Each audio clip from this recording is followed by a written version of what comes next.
leading the way with important local coverage. You're watching WISN 12 News at 10. If you step back in this road, I will arrest you, Claudio. Don't slap my hand, dude. It's public!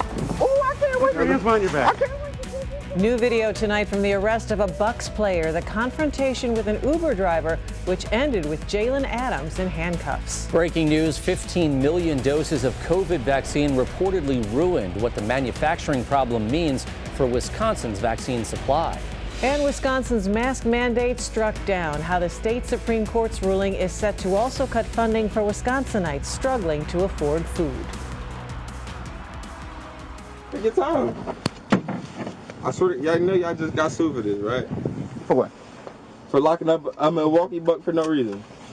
You play with the Bucks? Nope. Okay.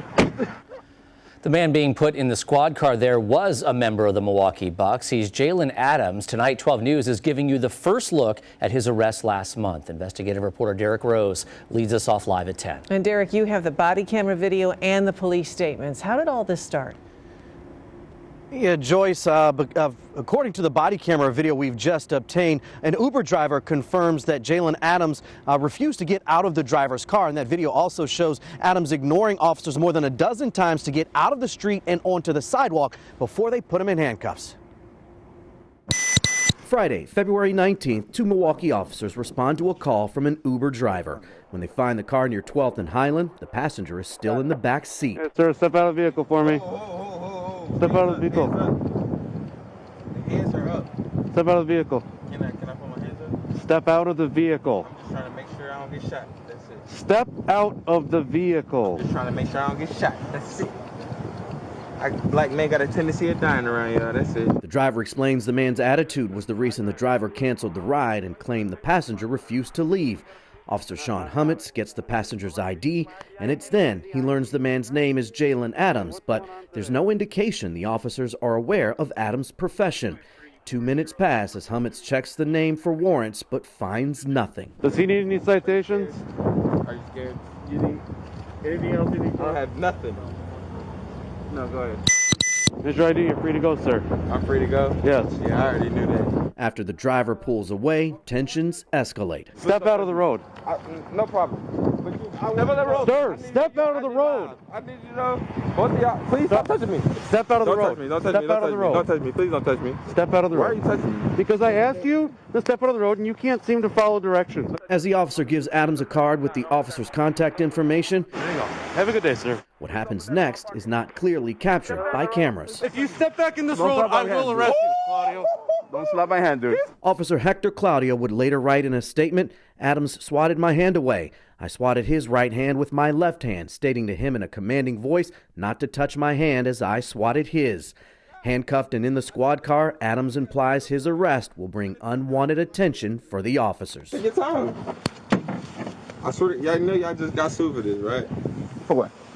For locking up a Milwaukee Buck for no reason. You play with the Bucks? Nope. Okay. They asked me, you play for the Milwaukee Bucks? Nope. Not until I get the cuffs off do I play for the Milwaukee Bucks. Well, Derek, what happened in the days after Adams' arrest? Joyce, 12 days after that arrest, the Bucks reportedly waived Adams from the team, but it's unclear whether the arrest actually played a role in Bucks officials' decision to waive Adams from the team. A statement from a Bucks official says Jalen is not a member of the Bucks, so we have no comment. And Adams also did not respond to 12 News' request for comment on the video. Joyce? And Derek Rose reporting live.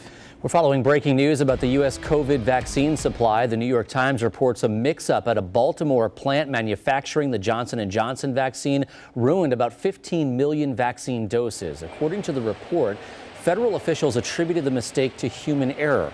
It's important to note the report says the mistake does not affect any of the doses that are currently being delivered. Those came from a plant in Europe. But this news has stopped future shipments of Johnson & Johnson doses in the United States. Tens of millions of doses were reportedly supposed to come from this Baltimore plant in the next month, and Wisconsin was supposed to receive some doses. We asked Wisconsin's Department of Health Services about this tonight in an email to 12 News. A DHS spokesperson said the state will get 85,900 doses next week. The email did not address vaccine shipments beyond that. More breaking news on the night before opening day for the Brewers. The team says a player tested positive for COVID-19, but that test appears to have been a false positive. 12 Sports' Stephen Watson reports from American Family Field. A lighter workout than originally planned for the Brewers ahead of opening day. The reasoning, they had a false positive in the clubhouse and wanted to take an abundance of caution. On the eve of the holiday that is opening day, a reminder of how they need to keep their guard up. To think that we had gotten this far and that we would potentially have a situation where we'd lose a segment of our major league team on the doorstep of the season was frustrating. But at that point, we're most concerned about the health and safety of our players and ensuring that everyone is indeed healthy, and we're fortunate that everyone is. It's a reminder that, we're not really out of the woods yet with this whole COVID thing, and we need to take on ourselves to be responsible and take the precautions that we need to. Fortunate we got lucky, it looks like today, but I think it's just a reminder to everybody, kind of keep your guard up and make sure we're doing all the things we're supposed to, and turned out in our favor this time. Stearns is confident that they're all clear and healthy entering opening day as the Brewers begin their pursuit of a fourth straight trip to the postseason. From inside AmFam Field, Stephen Watson, WISN 12 News. Stephen talked to Christian Yelich about opening day ahead in sports. And 12 News also confirmed Cudahy High School canceled tomorrow night's varsity football game due to, quote, current quarantines. Because of the pandemic, several schools pushed their football seasons back from the fall and are playing now in the spring. Cudahy played Greenfield last Friday night. I think it's a wrong decision, but at the end of the day, they're the Supreme Court of Wisconsin, and we'll abide by it. The state Supreme Court ruled Governor Tony Evers overstepped his authority in extending his emergency health order. The 4-3 decision means Wisconsin's statewide mask mandate is no more. Justice Brian Hagedorn wrote, "The question in this case is not whether the governor acted wisely, it is whether he acted lawfully. We conclude he did not."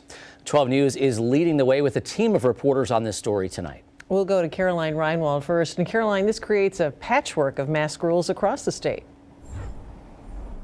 That's right. A perfect example of what we're talking about on this side of the road where I'm standing in Brookfield. There is no mask ordinance. However, on the other side of the road in Wauwatosa, there is a mask ordinance in effect. This patchwork is making municipalities, businesses, and even some public buildings to come up with their own mask rules.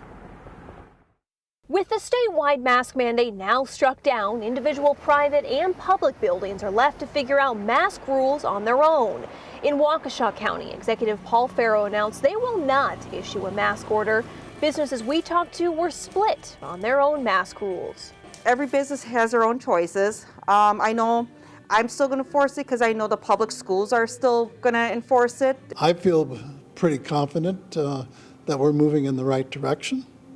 I've already been vaccinated. I'm beyond that kind of period, so that gives me a lot of confidence that it's going to work. Legally, aside from medical conditions, there is no law protecting people who do not want to wear a mask inside if the public or private building they're in has a mask rule. With those exceptions that are required by law, they can have safety measures in place. And that's what masks really are, is just another form of a safety requirement. Superintendents for Waukesha and Elmbrook school districts both said with or without a mandate, they will continue enforcing masks inside. In Milwaukee County, a patchwork of mask ordinances remains. Municipalities like Wauwatosa, Brown Deer, Whitefish Bay, Shorewood, and the city of Milwaukee all have their own mask ordinances. County health officials were not available to comment on the impact that patchwork may have on cases. And there are also a number of counties in Wisconsin that have their own mask ordinances, including Dane, Juneau, and Sauk counties. It really is a patchwork. Caroline Reinwald reporting live on the Waukesha-Milwaukee County border. Now let's bring in 12 News' Courtney Sisk. And Courtney, you've learned the court ruling means Wisconsin could lose out on $50 million in federal food funding. Patrick, yes, without a state-level emergency order, those at the Hunger Task Force are saying a lot is at stake right now, and for nearly 500,000 Wisconsin households, they could be at risk. it's going to be a crisis for some people. More than 400,000 Wisconsin households are currently using federal aid dollars for food benefits. We're looking at what we would refer to in our business as a food cliff at the end of April, which means no more benefits. The Wisconsin Supreme Court blocked Governor Tony Evers' emergency order, lifting the mask mandate and taking federal food supply dollars with it. So we're standing to lose about $50 million in federal funding for households in need across the state of Wisconsin because we can't do this. Hunger Task Force Director Sherry Tussler says the funding reduces after April. In addition, she says the Trump administration's Family to Farmers Box program will likely end, striking another blow to the farm economy.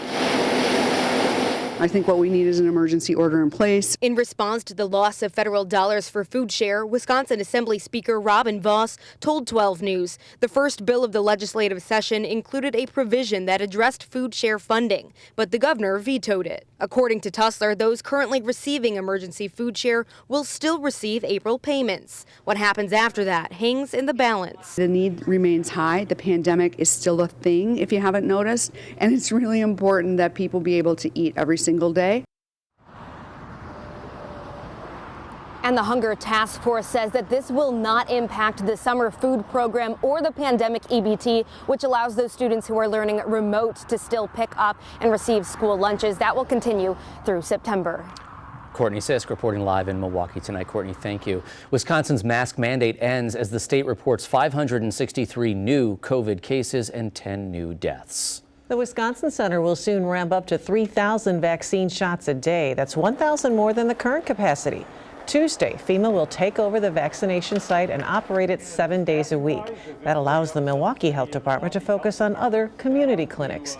All shots at the Wisconsin Center will come directly from the federal vaccine supply rather than the state's allotment. And more than 30% of adults in Wisconsin have received at least one vaccine shot. Nearly 18% of people are fully vaccinated. Vaccinating kids as young as 12. Up next, the new study showing how effective the vaccine is in younger kids. And wind chills tonight will fall down into the teens. That's right, I said the teens. How long before we get back to the 60s and Weather Watch 12?